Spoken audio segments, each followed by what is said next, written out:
Please be thinking about what you want your question to be, and we have, I think we have Audrey Seaman, my colleague in the back, with a microphone. She'll be running around giving you that so that we can hear you. But let's start there with the kind of hopeful message at the end of this incredibly beautiful film. My honor to see it for the second time tonight.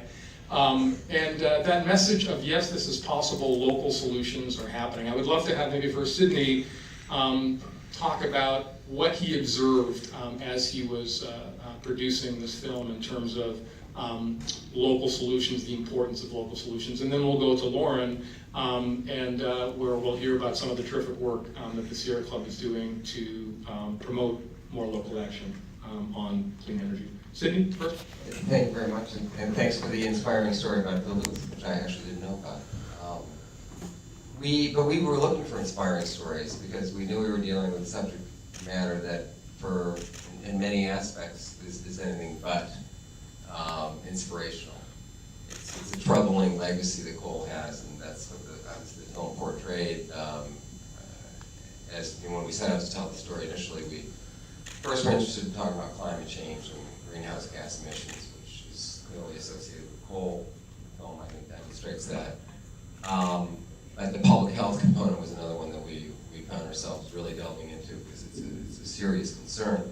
And as we were sort of drilling into that side, we were also talking to people like the Sierra Club and other organizations who were looking at the other side of the coin.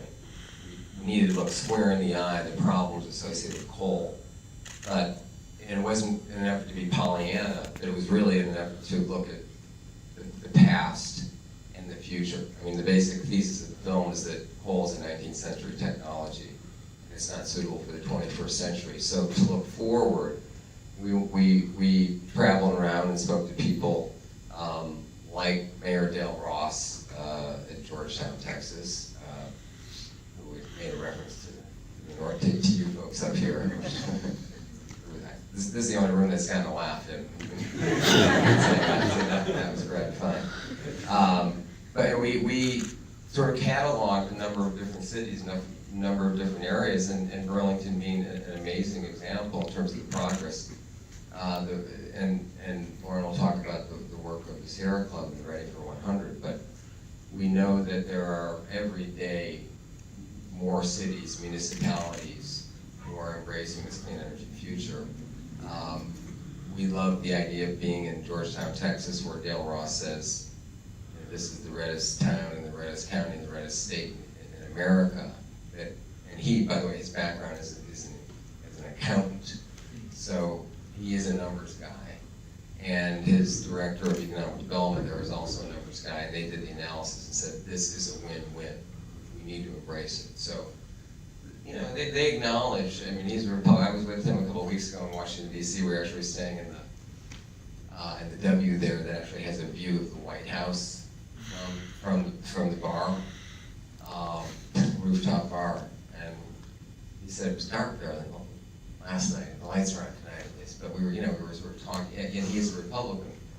We were talking about the issue of climate change, and it's not his top issue, but he acknowledges that it is an issue. But more importantly, he has a responsibility as a community to his constituents, and he believes that clean energy is really a great answer. We were in San Diego, where it's another city that's committed to 100% renewable energy as part within their city with by 2030, I believe it is. And the person you saw in the film, Eric Caldwell, is another director of economic development there. You know, he made a case with some local activists and other folks when they ran the numbers that this is doable.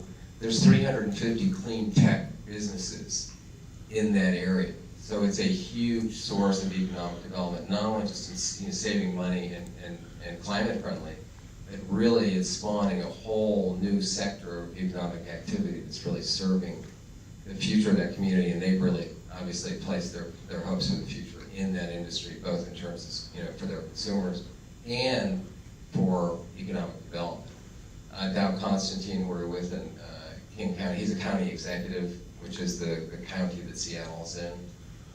He worked with mayors throughout that entire county who have also really been very forward-looking in terms of their climate action plans and their commitment to climate-friendly policies and very much economic development around clean energy. So there's a lot of great stories out there. There's some unlikely places like Grand Rapids, Michigan, who also committed to 100% renewable future. And the numbers keep climbing. So we were delighted to meet those folks and have them make what we think is a powerful case for that future and for that vision. Thanks. Hi, I'm Loren Blackford. I became the president of the Sierra Club 3 weeks ago. So this is my first event. I first got involved with the Sierra Club a little over a decade ago. A friend of ours was on the board of the foundation and suggested that I should start supporting the organization, and in true organizer style started inviting me to events. And so I went down to Washington, D.C. for a meeting, and it was during the Bush Cheney years, and they had just said that their plan for the future was coal. And they were committing to 109 new coal plants. And the Sierra Club had just decided that they were going to fight every single one of them.